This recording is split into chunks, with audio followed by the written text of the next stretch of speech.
In 1993, just 1 year after Texaco left the Amazon, 30,000 indigenous villagers filed a class-action lawsuit for the destruction the company left behind. It became the biggest environmental case in history. On one side, one of the wealthiest corporations in the world. On the other, some of the poorest people, with a small team of dedicated lawyers.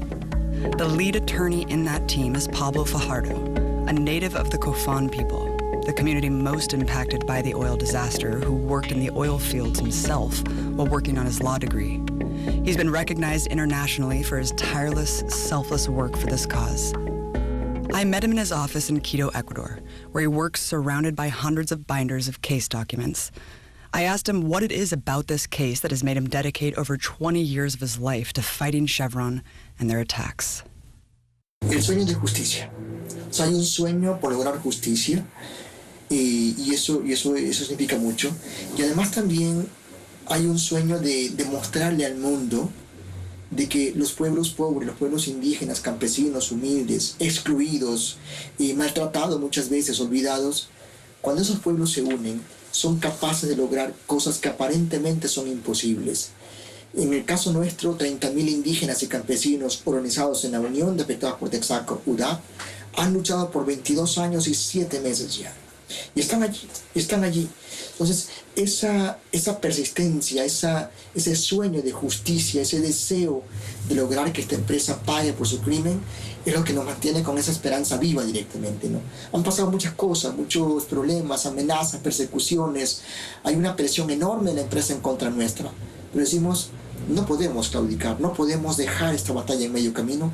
Tenemos que llegar hasta el final y lograr que Chevron pague por el crimen cometido en nuestro país, en nuestro planeta. Por supuesto, o sea, el daño realmente no es únicamente ambiental. Hay que comprender que el daño es holístico, es integral. Daño ambiental, social, cultural, económico, religioso. O sea, daño a la integridad de las personas y el ecosistema como tal. Por ejemplo, la empresa Texaco, en forma intencional, arrojó al ambiente, a los ríos de la Amazonía ecuatoriana, más de 60.000 millones de litros de agua tóxica. Construyó más de 1.500 kilómetros de carretera de vías en la selva y todas las cubría con petróleo crudo directamente, ¿no? Y derramó miles de barriles de petróleo también en la selva ecuatoriana directamente.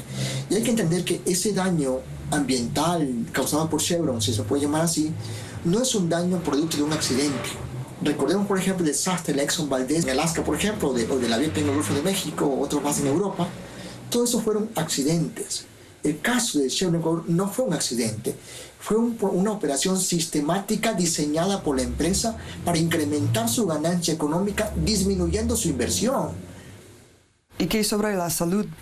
Porque Texaco dice que la salud no está afectado. Adicionalmente al daño estrictamente ambiental, hay otros daños sociales. Por ejemplo, los pueblos indígenas. Hay 2 culturas indígenas que se extinguieron, que desaparecieron por completo en los primeros 5 años de actividad petrolera de Texaco en Ecuador. Hay un daño a la salud increíble. ¿Sí? Por ejemplo, varios estudios de salud pública demuestran cómo hay un índice de cáncer, de leucemia en niños de abortos espontáneos hasta 10 veces mayor que en el resto del país. Chevron usa muchos mercenarios, muchos técnicos, expertos científicos en el mundo para convencer al mundo que el petróleo no causa ningún problema en la salud. Lo cual son expertos que obviamente obedecen a quienes pagan directamente a ello, ¿no? Es como muchas universidades en el mundo. La universidad, la academia investiga lo que le conviene a quien financia la investigación. Y una buena parte de la población que padece ese problema de cáncer, leucemia, por ejemplo, nunca constan en las estadísticas porque nunca salen a un hospital público, a un médico, por ejemplo. Muchos mueren en silencio. Pero los datos que tenemos, que no son todos los que están, ¿sí? Sin embargo, esos datos demuestran un índice de cáncer muy elevado. Por ejemplo, hay un estudio de un libro que llama Las palabras de la selva, de un médico español que se llama Carlos Beristain. En ese estudio se demuestra cómo las familias que están más cerca a los yacimientos petroleros tienen mayores índices de cáncer. Entre más se alejan a los pozos petroleros de Texaco, los índices de cáncer van disminuyendo. Eso demuestra el nexo causal directamente entre esos tóxicos y la salud de las personas directamente, ¿no?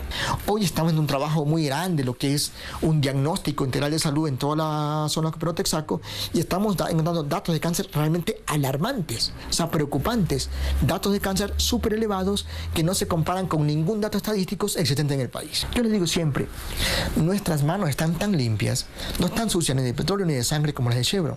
Las grandes guerras en el mundo, la guerra en Irak, en Cuba y en Siria, todo eso, tiene que ver con el petróleo. Y una de esas es Chevron, que está siempre detrás de esas guerras por el petróleo en el mundo entero. Sus manos están sucias de petróleo y de sangre de mucha gente, y la gente que muere en todo eso. Las nuestras, gracias a Dios, no.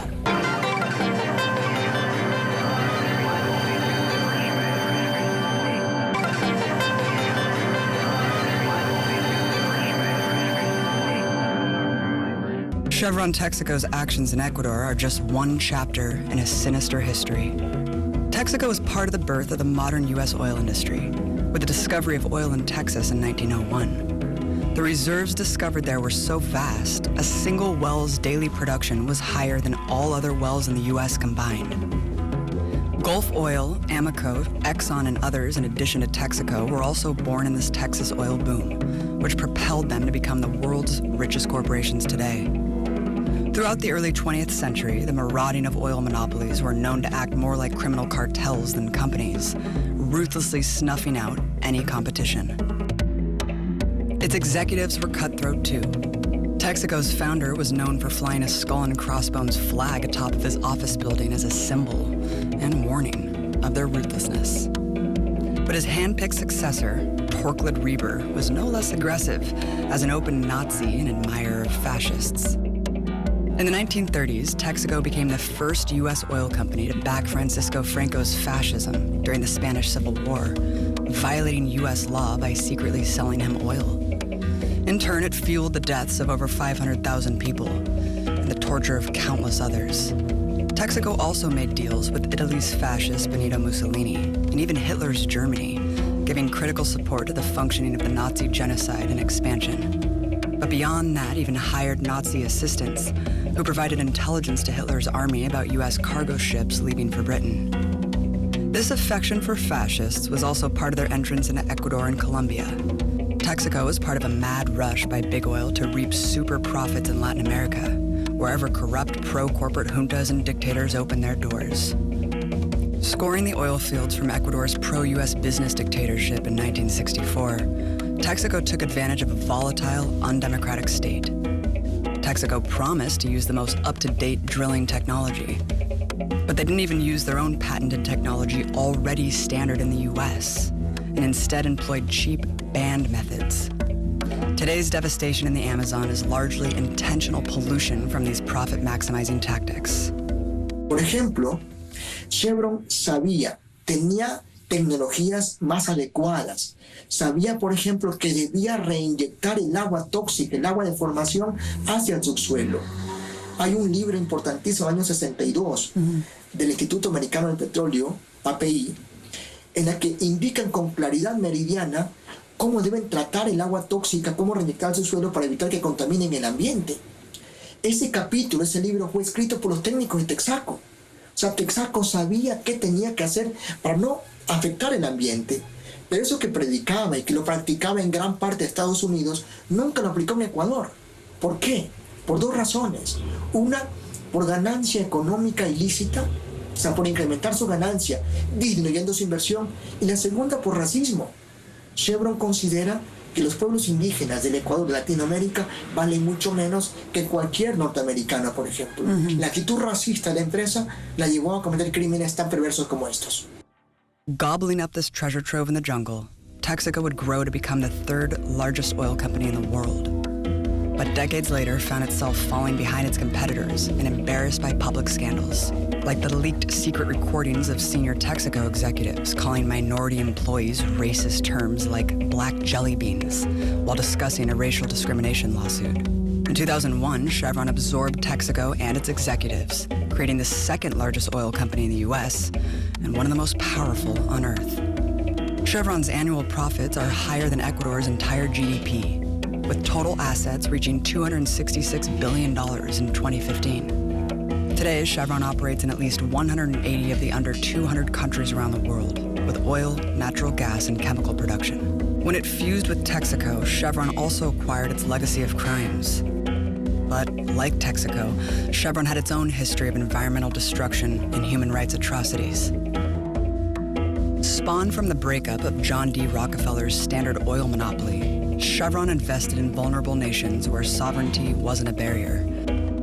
Like Niger in Africa, where there's been a decades-long battle waged between the corporation and Nigerian people. In 1998, workers in the Niger Delta took over an offshore oil platform in protest of substandard working conditions and wages.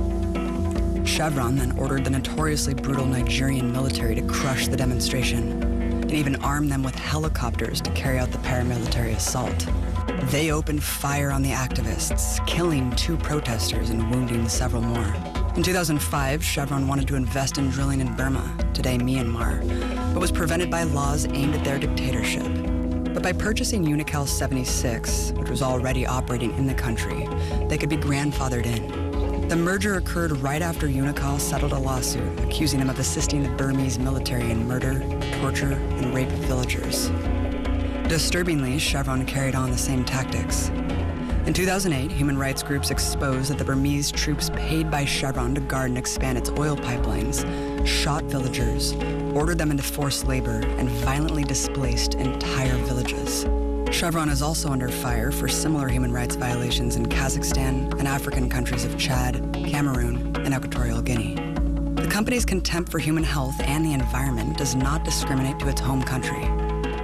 In Richmond, California, a poor majority African-American community, Chevron pumped out harmful toxins from several major refineries that left tens of thousands stricken with respiratory disease, heart disease, and more. The catastrophe spurred the community into action, waging a grassroots fight against the oil giant. With billions of profits coming from the town, the corporation has invested tens of millions of dollars in the small California city in an attempt to buy the loyalty of local politicians, spending $3 million in campaign donations in 2014 alone. The oil beast also tried to control the community by creating the Richmond Standard, a PR website actually pretending to be a legitimate news source, brought to you by Chevron. Across the United States, Chevron has a long rap sheet when it comes to environmental crimes, constantly paying out settlements for deliberate pollution of ecosystems and communities. But when it came to the poor South American country of Ecuador, Chevron wouldn't submit its dollars so easily.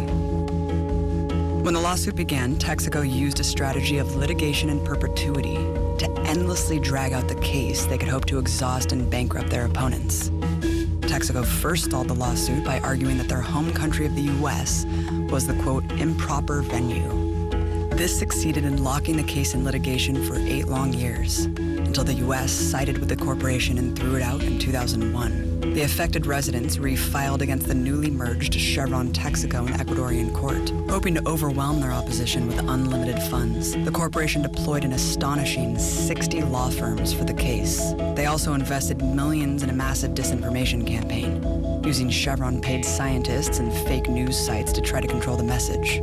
For the next decade, Chevron again bogged down the trial in litigation and dirty tricks.